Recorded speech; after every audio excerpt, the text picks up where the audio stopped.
gonna go back into public session after our private session meeting. Peggy, I'd ask you start us off with the flag salute, please. I pledge allegiance to the flag of the United States of America and to the republic for which it stands, one nation, under God, indivisible, with liberty and justice for all. Thank you. Announcements, Michael. Yes. Edison Intermediate School Band Director John Scazzaro announced that the Edison Woodwind Quartet has been accepted to perform at the Rose Studio at Lincoln Center on Thursday, May 25th at 11 a.m. The group entered a competition entitled the Young Ensembles Program, intended for middle school chamber groups. In addition to the opportunity to perform at this great venue, the students will receive 2 coaching sessions from the artists of the Chamber Music Society.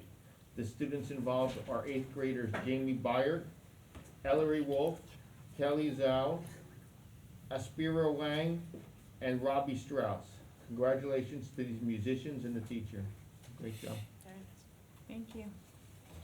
Okay, for the high school. This morning began very early for the students in Westfield High School's TV2 class and independent study. All 36 students were on the set of Good Morning America. Besides being audience members, their field trip also consisted of a tour of the control room, and they even got to talk to the show's production assistant. Our own Board of Ed videographer, Hal Barnes. Yeah, make sure you get my good side tonight. Right? I backed up for him. Who is taping us tonight, joined the group, as well as teacher Jay Ruggiero, TV technician Christine Kowalczak, and a parent chaperone. We do not have the parent chaperone's name, so I apologize to that parent chaperone. Also from the high school, congratulations to 7 Westfield High School students who each achieved the highest score of 36 on the ACT standardized tests widely used for college admission and placement criteria. The scores were earned in December 2016 by these 11th graders: Yentine Hu, Math and STEM, Thomas Omberg, Science, and Caroline Stockwell for Reading. Earning perfect scores in English were Timothy McAuliffe, Michael Canavaro, Saranya Turamella, and Julia Bucio. Congratulations. And also athletics, congratulations to the Blue Devils freshman CJ Composto for winning the Region 4 wrestling title for the 106-pound division at Union High School on Saturday, February 25th. This win qualified CJ to compete at the state level in Atlantic City this Friday. Congratulations. Thank you. Amy, do you have any announcements? Congratulations to the students at McKinley Elementary School who collected over 3,800 cans of food and non-perishable items during the school's annual Super Bowl food drive to benefit a local food pantry. This annual event brings the school community together to remember those less fortunate. Also, the annual Special Education Awareness Expo will be held on Wednesday, March 15th, beginning with a presentation at 7:10 p.m. in the Edison Intermediate School cafeteria. Many presenters are on tap to discuss a variety of topics of interest to all parents and educators. For more information, please contact, here comes the website, Westfield Special Ed Parents, it's email, at gmail.com. I think they have over 10 presenters available that night, so there's 2 sessions, and by emailing them, you can find out about registering in advance and getting more information. And I believe that continuing ed hours are available for educators as well. Thank you. The Rotary Club of Westfield's Breakfast with the Bands will be held on Saturday, March 18th at Westfield High School cafeteria from 8 a.m. to noon. Band ensembles from Westfield's intermediate schools and the high school will be performing exclusively during a catered breakfast served by Rotarians with the assistance of members of the Interact Club. Participating ensembles will include Edison Intermediate School Chamber Orchestra, Roosevelt Intermediate School Jazz Groups, the high school's 3 o'clock and 6 o'clock stage bands, the high school jazz ensemble, and Edison's jazz band. Tickets are $10 prior to the event and are available for members of the Rotary Club, the Interact Club, and at the door on March 18th. For further information, contact 908-301-5410.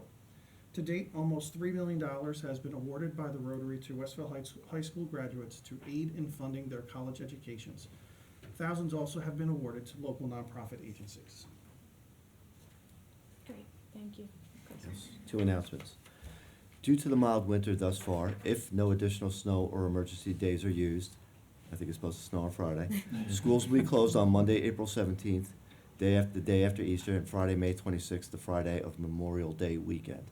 If one more snow day is used, schools will be open for students and staff on Friday, May 26th. At the elementary school level, congratulations to Claire Quinn, a fourth grader from McKinley Elementary School, who won the 31st Annual Junior Women's Club of Westfield Spelling Bee. Michael Singh, a fifth grader from Jefferson Elementary, came in second place. Emily Gow, a fifth grader from Washington Elementary School, came in third. A total of 71 fourth and fifth grade students participated in the finals. This win guaranteed each of the three students a spot in the New Jersey Federation of Women's Clubs District Spelling Bee on February 18th. On that day, we are pleased to announce that Emily Gow captured second place at that level, securing a spot in next month's state spelling bee. Claire Quinn earned honorable mention. Emily Gow advances to compete against fourth and fifth graders from towns throughout New Jersey on Saturday, March 4th, in the state spelling bee at the New Jersey State Federation of Women's Clubs headquarters on the campus of Douglas Residential College at Rutgers University in New Brunswick. It's a long sentence. We congratulate our super spellers and wish Emily continued success. Congratulations. Thank you. Peggy? Yes. We have learned that 5 Westfield High School seniors have advanced as finalists in the 2017 National Merit Scholarship Program, having met academic and other standards to become eligible for scholarships. The program honors students who show exceptional academic ability and potential for success in rigorous college studies. In October, you may recall that we honored these students who at that time had earned semifinalist ranking, placing them among the 1.1% of students who took the preliminary SAT qualifying test. Our congratulations and continued best wishes to Nicholas Youssef, Michael Haig, Amy Liang, Olivia Hamilton, and Sue Min Chung. Congratulations. Excellent. Our next Board of Education meeting will be on Tuesday, March 14th, and a complete agenda will be available on our website on Friday, March 10th. Dr. Dolan, do you have any announcements? I do not. At this time, I'd like to recognize the public for agenda items only. Seeing no one come to the podium, I'll turn the microphone, the gavel, over to Dr. Dolan for the superintendent's report. The gavel, I could have the gavel. Yeah. Tonight, actually, we have 2 superintendent reports. The first one talks about the preparations we've been making for the 2017-2018 budget, and I'm going to turn the microphone over to Dana Sullivan for that. Okay, thank you. So the budget calendar, the board administratively starts working on the budget as early as October for the following school year. Our enrollment is set by the state on October 15th, and soon after that, we start projecting enrollment for the following year, which also helps us, of course, to project our staffing needs for the following year. This calendar reflects the board's portion of the budget preparation. On December 6th, we had a workshop where we discussed the guiding change document and the parameters that we would use to build the budget, which we'll talk about a little more in a few slides, the next slide.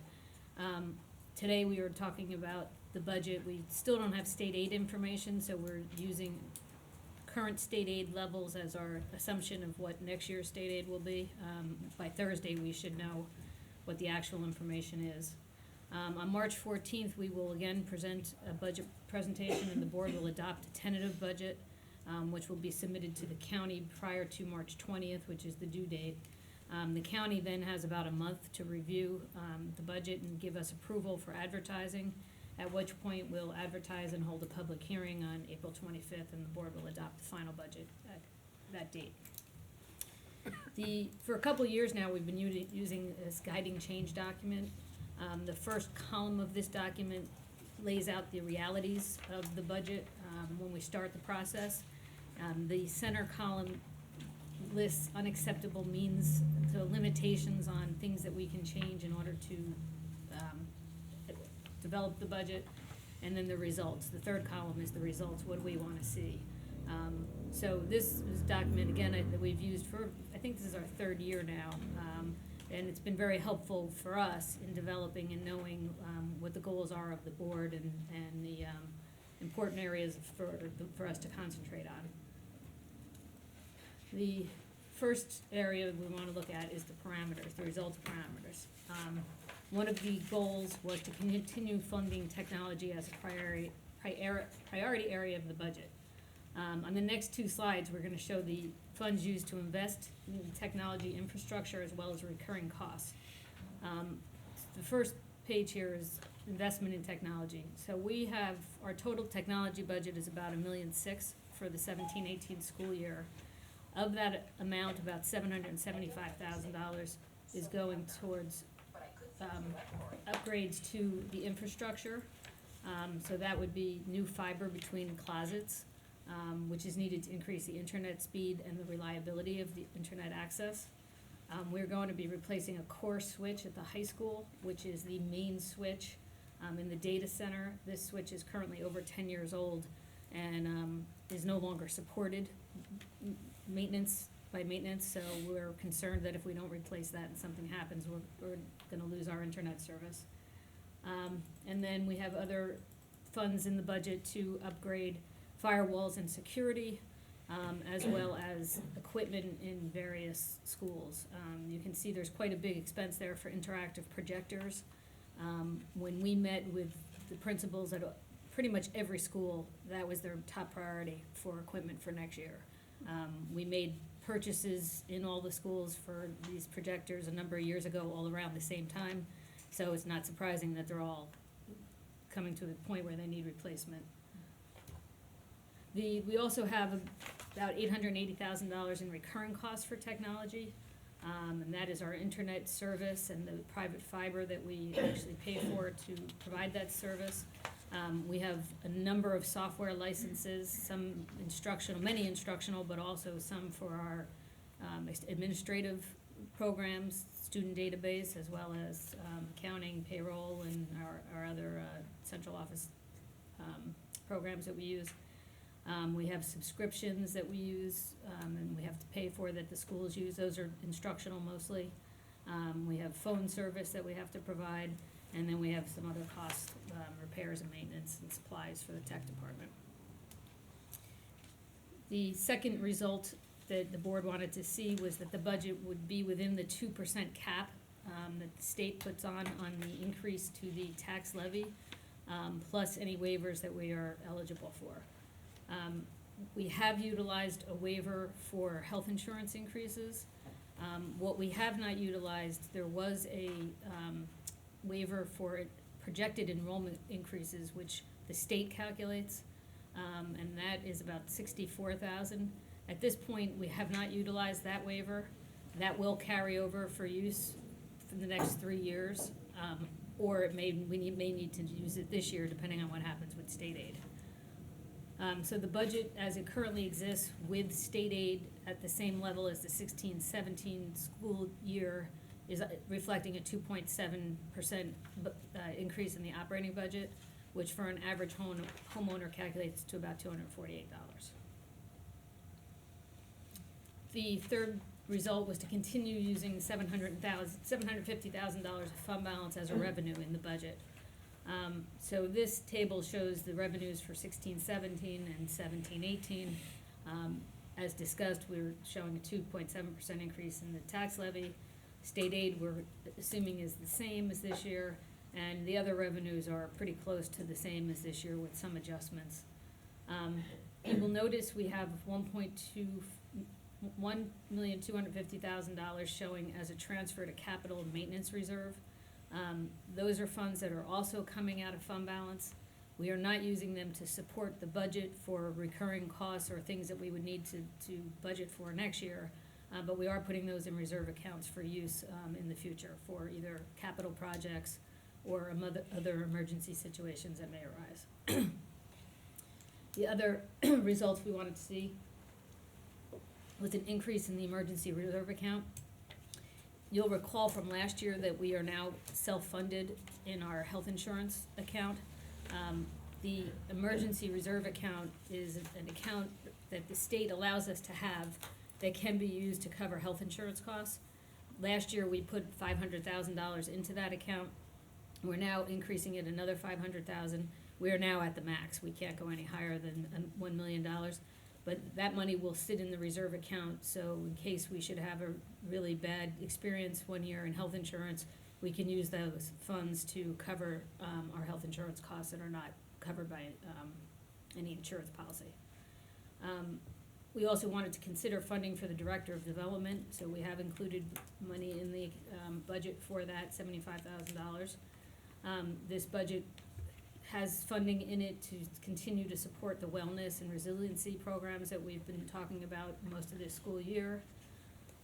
And lastly, we wanted to maintain a balance in the capital reserve account sufficient to replace the track and the turf at Kaler Stadium. And we do have money in that account that will cover that project, which is scheduled to be done in the summer of 2018. The unacceptable means of developing the budget, the board did not want to see an increase in class size, so we have not made any changes, significant changes to class size. There's been no significant changes to program or staff. The board wanted us to maintain the 2% that we have in fund balance for emergencies, and we have maintained that amount. That's, again, a maximum amount that we're allowed to hold by the state. Do not make reductions that are inequitable. We've only made reductions in areas where we can, where efficiencies were able to be seen, and there were no reductions that were going to impact program or staff. And the board did not want us to eliminate any courses that were recently approved, and that has not been done. We have continued the funding for the school resource officer at $50,000 a year, and the town of Westfield will continue to pay the remaining amount, and there is funding in the budget to continue the master tech teachers at the current level that we have them. The analysis of increase from the 16-17 budget. The operating budget increased about $1.9 million. On a budget that a previous slide I showed revenue, and that showed an increase of $3.1 million. I just want to point out that the difference here between the 1.9 and the 3.1 is the $1.2 million that we're putting into reserve accounts. So that's not reflected on this side, but that's how you would get from one number to the other. So our health insurance increases are about $959,000. That is based on an estimate that we get from Brown & Brown, our insurance brokers. There's an amount that is considered a maximum liability, and above that amount, we actually do have insurance for another $2 million of costs. So we've budgeted to where our insurance would kick in to protect the district in case our experience should be, we should have a bad year next year. We're adding 1 teacher at the intermediate level for enrollment increases. We are adding 3 teachers for special ed, and we are adding one of those teachers being added to add an autistic program at the middle school, where we're hoping to be able to keep some students in district that we might have had to send out of district. We have money in the budget for salary increases for all staff. We have increases for utilities, transportation, and pension.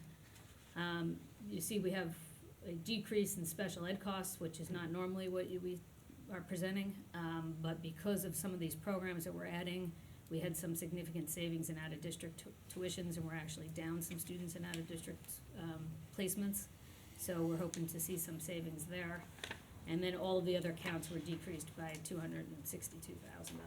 So overall, the increase is $1.9 million.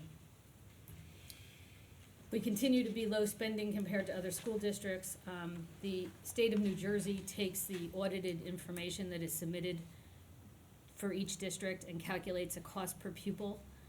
It's actually what they call a comparative cost per pupil, because there are some costs that they pull out, such as out-of-district tuition and out-of-district transportation, because they're not really comparable from district to district.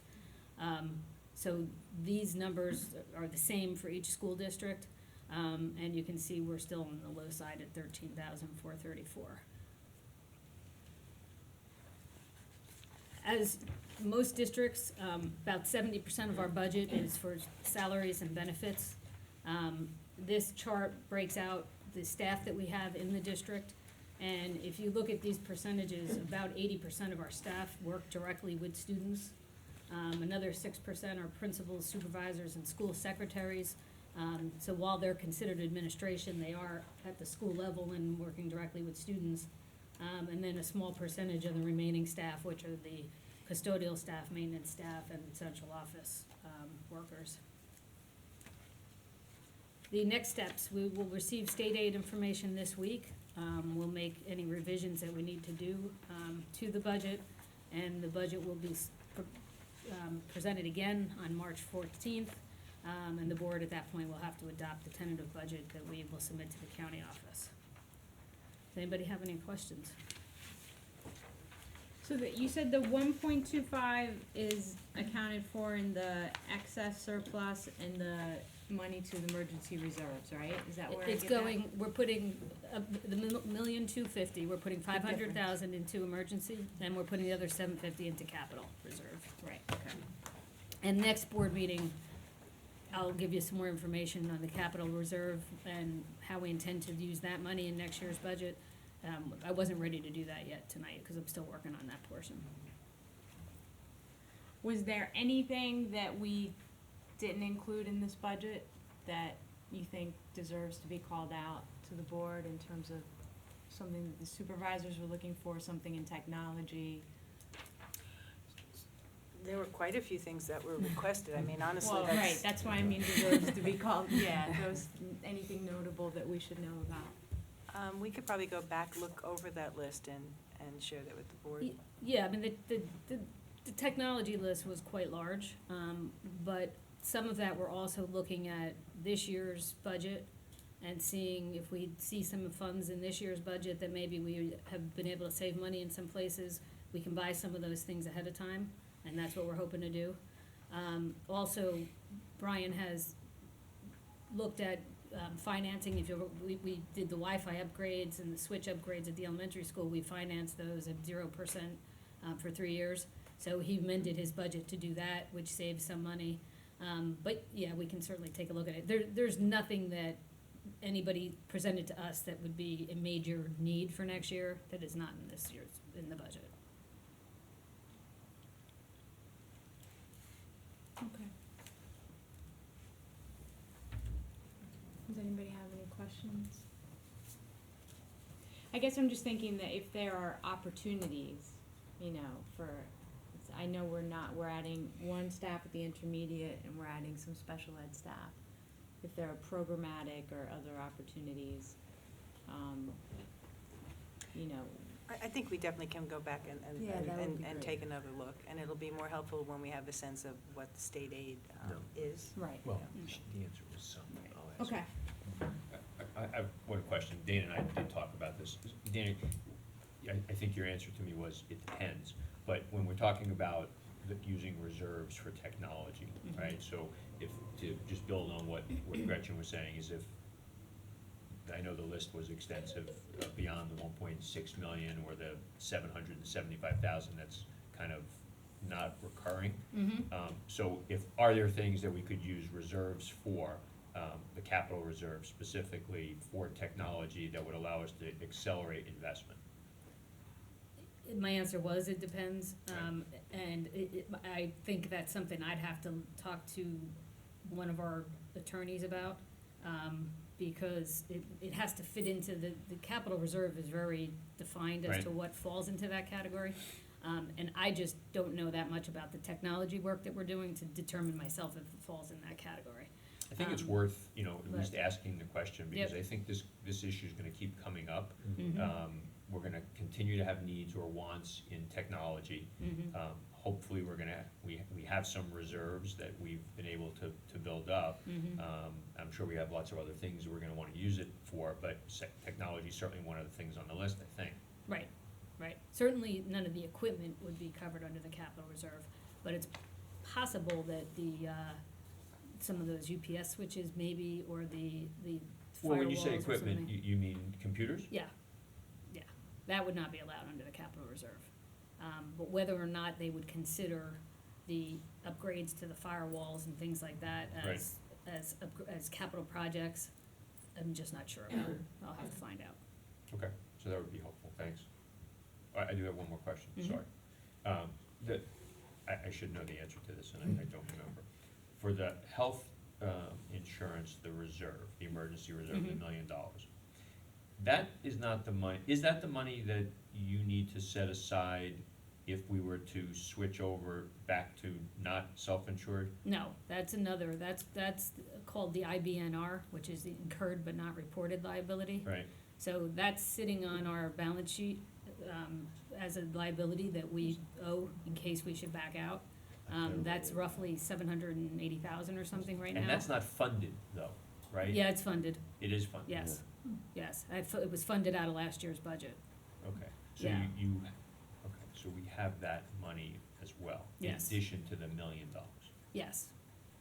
Is that a carryover every year, Dave? Yes. That's what we. That'll yeah. probably increase. Yeah. The brokers will give me a number this year. Right, I would assume it will increase because our costs are increasing, Right, which right. they tend to do even if we're having a good year, they tend to go up because costs go up. So I would assume it's gonna increase a little bit, but we'll fund that increase this year as well, so that every year we fund that increase, so that if we should decide to go back to a fully insured You've got plan, it established. we don't, right, we don't have to get hit with that. Okay, great, thank you. Yeah, you said there's a cap if we have a really bad year. So this is how the self-insurance works. We have a cap, say it's $15 million. After that cap, we have an insurance policy that kicks in for $2 million, so it goes up to $17 million. But if our costs actually should go above $17 million, it would come back to the district, and we would be liable for that amount. But the cap that they set is a pretty high cap, so it's unlikely that It's we even unlikely hit the we're cap, gonna never reach mind $2 that million point. above it, right, right. And what's the impact of, like, based on the state aid of the overall budget? Is this assuming that we're getting no aid, or is this? No, it's assuming that our Same as state aid is last the year. same as the Same as 16 prior year, right, $4 okay. million.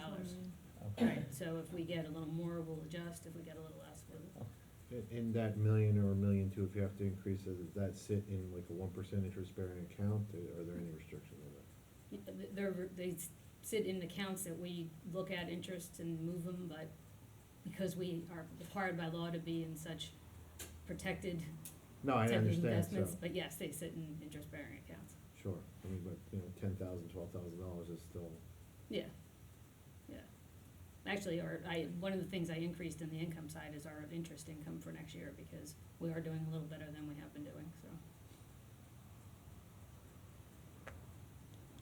Okay, anybody have any questions? Good job, Dana, thank you. Yeah, it's a Thank good you. start, thanks, Thank you. And as soon as I hear any state aid information, I'll share it with you guys. You may Tweet it see it in out. the paper before Tweet you. it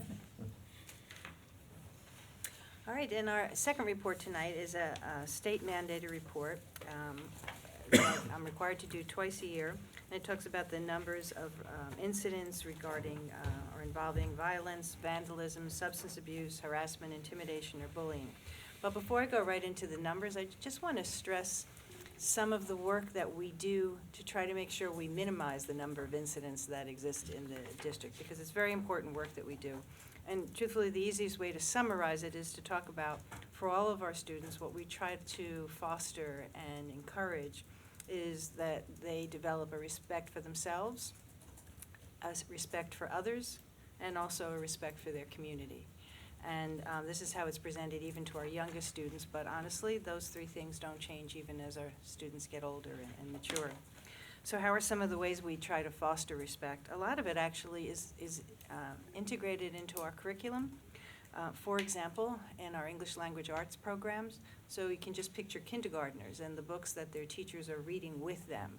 You know what? Just about all of them have important messages about how we treat each other and how you should reach out and help others, and learning about different cultures and the different ways people live.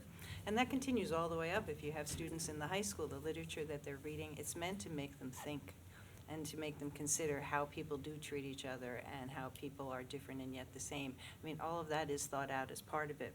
And it's not just in English language arts. Social studies is the same thing. There are so many things we can learn through the lessons of history, and it's important that our students do learn those lessons, and they do. From early ages, they certainly learn more as they're older. They also learn about different cultures and different ways of living, in social studies, but they also do in world language. They're not only learning the skill of the language, but they're learning about other cultures who speak the language that they're studying. And similarly, in visual and performing arts, boy, is that a way to have a view into a different culture by understanding the artwork and appreciating the artwork, or the music or the dance or any of the performing arts. And all of this is spelled out in the curriculum to make sure that all students are exposed to that, and it's part of a rich education. And additionally, in health, a lot of health talks about actually developing that respect for yourself. And making the right choices because you do respect yourself. So in so many different ways, all of our teachers really are working to try to promote this. Additionally, we have various trainings, both for adults. Now, that means not just our staff, but also for parents, to try to support, to make sure people understand what are the legal requirements, especially for our staff members. What is it that they must do with our students? Making sure they understand all the board policies. The policy committee of the board works quite hard to develop the policies, and they're thoughtful about it, and so we try to make sure our adults have an understanding of it. More and more, there's a challenge of responsible use of social media, and those are sessions that we've had both for teachers and also for parents to try to help our young students understand the responsibilities and how we should be using that. And also this year, I think everyone knows that we've been doing a lot of work fostering resiliency.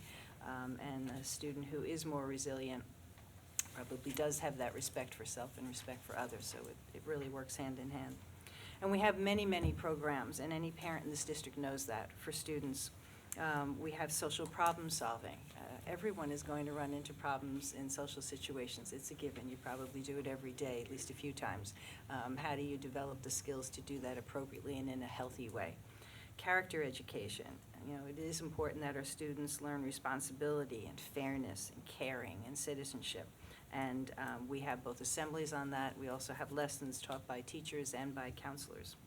Leadership programs are so important. I mentioned prior to the meeting, actually, about the safety patrol in one of our elementary schools. There's a way that our fifth graders in that school are developing their leadership abilities and are looked up to quite a bit by the little guys in the school and the little girls in the school. But we have those programs at the intermediate level and the high school level as well. And when you give people leadership and some responsibility, just about all of them are going to stand up and really stand out a little stronger and take responsibility for that. Those really work well in our schools. And we've been doing this more and more, having our older students talk to the younger students, whether that's our transition program in the high school where older students talk to the incoming freshmen and stay with them throughout the course of the year, giving them sessions, or whether it is one of our other elementary schools had high school students come down and talk about resiliency, talk about challenges they've had. And I was told by that principal that the most effective resiliency work we've done this year was done by the high school students who came down to the elementary school and kind of could bring it down to the level that the students could understand well, and the struggles they had, but now they're doing well. So in many, many different ways, we really try to work on building our students, their character and their respect. And in spite of that, and in spite of all the efforts of the parents as well, who are doing their best at home and have been trying to instill the right things in their children, we do have incidents that need to be reported, so I will do that now.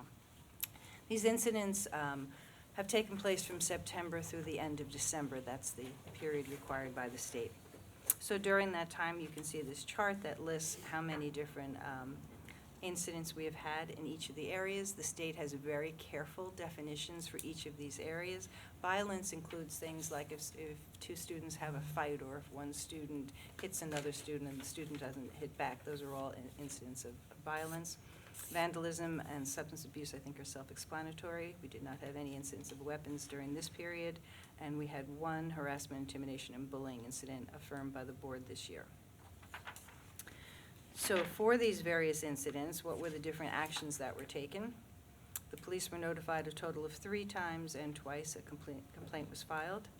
In just about all these instances, there were short-term suspensions. The state defines short-term suspensions as anything up to 10 days. Suspensions are not used quickly. They are meant to send a message that this is absolutely not acceptable. And what you don't want to do is constantly send somebody out of your building, because then that's not effective either. Harassment, intimidation, and bullying have very specific requirements. There were 19 HIB investigations that were conducted across the schools. All of them complied with the requirement that the investigations be completed in 10 days. One of them was confirmed to be HIB and was confirmed also by the board. Some of the other investigations identified problems and incidences where the code of conduct was not followed, and so there were consequences, but they were not determined to be harassment, intimidation, or bullying. And the one, we'll call it HIB, incident that took place during this time was at Westfield High School. And in this one instant, we're required to say what protected category the child was picked on because of. And in this particular instance, it happened to be another distinguishing characteristic, so it wasn't one of the general groupings. In that instant, the student, there was a student conference with the person who had been the bully. There was also a parent conference to reinforce that, so they would reinforce it at home, and the child was also suspended. And in that particular instance, it was electronic communication. It is very easy to do bullying and intimidation electronically, unfortunately. So we continue to work, because it is important that all of our students learn to respect themselves and others and the community. And part of the group that helps us with this are our anti-bullying specialists. And parents should know that they can reach out at any time to any of these individuals, and parents do reach out. It's not always to make a claim that an incident has occurred. It can be just to ask questions and to get some guidance, or to be shown what type of resources there are to help the child. Does anybody have any questions? Great. Thank you. At this point, I'd like to ask the board to approve the minutes of our board meeting held on February 7th, 2017, and the private minutes of the same date. Can I have a second? Amy, thank you. All in favor? Any opposed? Thank you. Moving down the agenda, personnel. Mark. I'd like the board to consider personnel items 1 through 24. Have a second? Second. Thank you. Dr. Dolan, do you have anything to say? I do. Actually, amazingly, tonight I have to announce the retirement of 8 staff members. That's rather unusual to have that many for us. And the 8 staff members represent different groups within our district. So I'll start with David Tiffenbach, who has been a paraprofessional at Franklin School for the last 5 years. He is patient and kind and attentive to the students, and the teachers rely on Dave because he knows when to provide support for the students, but also when to encourage their independence, something that's very important. Domenico D'Addario has been a custodian for 13 years. For the last 4 years, he has served as the head custodian at Washington School. He's conscientious, attentive to details that keep Washington safe and clean, and he enjoys fixing things. That's what you really want with a head custodian, I'm here to tell you.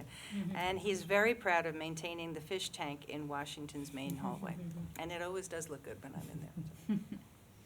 Joanne Ply has been Franklin School's basic skills reading specialist for 17 years. She's provided helpful strategies to assist young learners become proficient readers. Students enjoy going to her classroom for their special reading club because Joanne is warm and compassionate and supportive of their efforts. And we have David Davis. David has enjoyed teaching French and TV production at Westfield High School for 26 years. He was instrumental in creating and running the first TV studio in the high school and has built an impressive collection of films to augment the French curriculum. Dave has particularly enjoyed the student exchange with a high school in France and has accompanied our students abroad numerous times. We have a team that is a team of science teachers at Edison Middle School who are retiring together. Terry Squilacci and Barbara Leparulo have taught science side by side at Edison since Terry arrived 27 years ago. Barbara joined the staff of Edison 36 years ago. Both teachers enjoy middle school students and find it rewarding to watch students discover how water erodes soil or how sound moves across space. Their hands-on experiments and activities create excitement and enthusiasm for science among their students. We next have Jean Brzezinski. Jean has worked in the district for 31 years. She began her career in Westfield as a choral music teacher at Edison. Since then, she has been a band director at both intermediate schools and an instrumental music teacher at 4 elementary schools. Her students have been afforded a wonderful instrumental music education that has challenged them and given them enjoyment and a sense of accomplishment. Jean is proud of the students she has worked with during her years as manager of the All-City Band. Now, just contemplate that for a minute. All-City Band Elementary School coordinating that. She does a great job with it. And finally, for 30 years, Dr. Linda King has been an integral part of Westville's Fine Arts Department. She started first as a teacher with responsibilities for concert band, jazz band, wind ensemble, and marching band at Westfield High School. She even found time to be the girls' basketball coach back then. In 1997, she became the district supervisor of fine arts and has led her large department with skill, passion, and grace. She is proud of the accomplishments of Westville's fine arts students, which encompass countless Paper Mill Playhouse Rising Star Awards, students in vocal and instrumental music recognized at the state, regional, and national levels, marching band championships, and an impressive district art show every year. So we'd certainly wish all of our retirees well as they move on to the next chapters in their lives. Thank you. Any other questions, comments? Dana, please. Michael Beelan, Yes. Mark Friedman. Yes. Robert Garrison, Yes. Chris Lineheart, Yes. Gretchen Olig, Yes, I abstain as to item 14. Peggy Oster, Yes. Charles Ostroff, Yes. Amy Root. Yes. That's it? Very good. Facilities, Brendan is not here. I don't have facilities report. Dana, I don't believe there's anything to report. No. Long-range planning, Mark? We have a meeting Friday. Friday? Okay. Friday morning at 10. Friday morning at 10. I lost track after all the Yes. go round. So did I. Friday morning at 10. I thought it was Thursday night if you asked me. Policies, Chris? Policies. We have 4 items on the agenda. I'm going to take them one at a time. I'd like the board to consider for approval all the policies listed under item number 1 of the agenda and the regulations related thereto. Somewhat voluminous, so I'm not going to read them. Can I have a second? Second. Thank you. Anybody have any questions? Dana? Mike Beelan, Yes. Mark Friedman. Yes. Rob Garrison, Yes. Chris Lineheart, Yes. Gretchen Olig. Yes. Peggy Oster, Yes. Charles Ostroff, Yes. Amy Root. Yes. Item number 2 is the, on for first reading, the calendar for the 2018-2019 year. We had put this on at the last meeting, and I don't think we have to do anything to amend it or rescind that. We are just replacing it with this. And after a lot of discussion, just to refresh everybody's memory, that calendar had graduation on a Monday. We got a lot of feedback from people who were not positive about that because nobody wants to graduate on a Monday, and it ruined a lot of people's plans for the following week in terms of camp. So Dr. Dolan and Barbara Ball and Paul did a lot of good work, and what we decided is we could have that year with 2 snow days, which gives us a Friday graduation. It makes a lot of people happy. I don't know if you want to add anything to that. Other than the fact I'm already nervous about the weather in 2018-19. Get your almanac out. Exactly right. But other than that, yes, that's true. Right. So we cross our fingers and we'll put that on for first reading. Can I have a second? Second. Thank you. Any other comments, questions? Dana? Mike Beelan, Yes. Mark Friedman. Yes. Rob Garrison, Yes. Chris Lineheart, Yes. Gretchen Olig. Yes. Peggy Oster, Yes. Charles Ostroff, Yes. Amy Root. Yes. Item number 3, I'd like the board to consider for approval at second reading the following policies as set forth under item number 3 of the agenda. Can I have a second? Second. Thank you, Gretchen. Any questions or comments? Dana? Mike Beelan, Yes. Mark Friedman, Yes. Rob Garrison, Yes. Chris Lineheart, Yes. Gretchen Olig. Yes. Peggy Oster, Yes. Charles Ostroff, Yes. Amy Root. Yes. And finally, number 4 on the agenda, I'd like the board to affirm the superintendent's decision on HIV incidents 17H-SO5, 17E-09, and 17E-10 for the reasons set forth in each of those incidents. Can I have a second? Second. Thank you. Mike Dana? Beelan, Yes. Mark Friedman, Yes. Rob Garrison, Yes. Chris Lineheart, Yes. Gretchen Olig, Yes. Peggy Oster, Yes. Charles Ostroff, Yes. Amy Root. Yes. Thank you. And finally, the Policies Committee met last Tuesday to discuss these policies and a couple of other items, and we have a meeting scheduled for March 21st.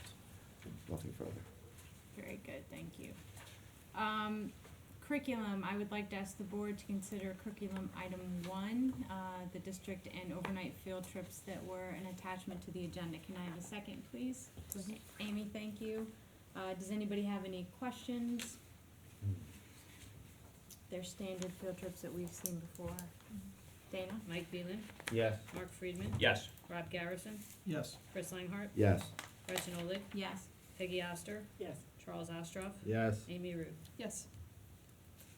Nothing further. We'll skip down to finance. Mark? I'd like the board to consider finance items 1 through 12. Can I have a second? Second. Chris, thank you. One comment for me. We'd like to accept a gift of $250 from the Weinreb Berenda Carter Foundation in memory of Dr. Ruth W. Berenda to support the instrumental music program at Washington School. So thank you very much. Any other comments? Dan, you have any comments? No, you'll see a number of applications on there that we're submitting to the state for capital projects. Those are the capital projects that we're probably gonna show in the budget as being projects that we're gonna use capital reserve funds for, which I'll talk a little bit more about at next board meeting. We're not necessarily moving forward with all of those projects next year, but we wanna get them on that budget document, because if we don't, we can't move forward with them. So it gives us the flexibility to do it either next year or the year after. Okay, great. Thank you. Any other comments, questions? Dan? Mike Beelan, Yes. Mark Friedman. Yes. Rob Garrison, Yes. Chris Langhart. Yes. Gretchen Olig. Yes. Peggy Oster, Yes. Charles Ostroff. Yes. Amy Root. Yes. And Dana, we have, at least I had on my schedule, a finance committee Friday. Are we good for that? Yep. Yep, okay. So we have a finance committee Friday morning before the long-range planning meeting. Yep. Okay, I'm just moving in. Okay, I'm just gonna move in. Okay, good. Okay, fine. Bring it to them. Work from here Friday. There you go. The phone doesn't ring. That's one benefit of working here. I have found that. Technology. Peggy. We had a meeting on this past Friday. A good portion of the meeting was a preview of the budget and all the technology things that are gonna be included in the budget this year. And since Dana did such a wonderful job outlining those, I don't think we need to go over them unless anybody has any questions. We also talked about, communication that the PTOs will be using going in the future. I know it was a question, I think in the beginning of the year, there was some problems with, all of the newsletters being delivered to families properly and people getting the information and so forth. So the technology looked at different options and so forth, so all the PTOs have been trained in the new, constant contact fashion or constant contact, program to use for their newsletters, so that we hope to have solved the problem of certain families being, I don't know what the right technology term is, spammed out of their newsletters, which was out of our control, but there was a good number of people at the high school that brought it to the attention that they were missing information. So if you do have any issues, do let us know, but that would be as a new program going forward. We also talked about use of technology in the classrooms. We have great discussions about Google Classroom, how it's being used, how the students are using the technology, how the teachers are being trained in the technology, brought up to their appropriate levels. If you're a beginner, you get moved up to an intermediate, vice versa. It was also brought as a suggestion at the meeting to see whether or not we could sit in on a classroom to see how the technology is being used on a daily basis, how the teachers are using it, how the children are responding to it, how they're using it. So it's out there as a suggestion that maybe board members would be able to sit in on a classroom to kind of get the feel of how the technology is being used that we've put in place. And the last thing, also in reference to the budget, I know Mark brought up, trying to see whether or not we can get a 3 to 5 year sort of plan for technology to see what's out there in the future, how much more we need to invest, where our investment is going and so forth. So I think that Brian is going to be working on that for us.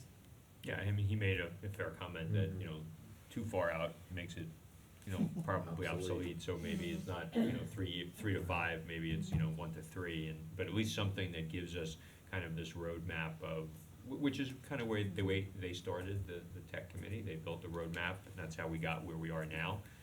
So then the question is, what should we have on the radar, going forward? And I think as part of sitting in the tech meeting each time, kind of pull that out, use that as the document that we talk to and say, all right, where are you on the road, and see what we wanna do. And last, I think Brian spoke about that he gets a lot of requests from parents about, what technology equipment to buy for their students. What Chromebooks, what desktops, what laptops, and he's working on, putting on something on the website that gives parents some guidance as to if they're looking to purchase something and how it ties into their schools and what they're using, so you're buying the same equipment. He also talked about, and I think it's in the future, possibly being able to buy through that website at slightly, discounted prices and so forth. It's a great idea. Okay, great, thank you. I'd ask the board to note the notes for the record under item 15. Do we have any unfinished business to discuss tonight? Any new business? Liaison reports. The only thing I'll mention is that the Wilson School Parent Social is on March 18th, and the last day to purchase tickets is March 3rd, and we're also selling, I think it's the second year, a cookbook for a fundraiser that the parents submitted recipes for, so you can go to the PTO website to check it out. And for the Westfield Memorial Library, at the end of March, they're gonna be holding a book drive.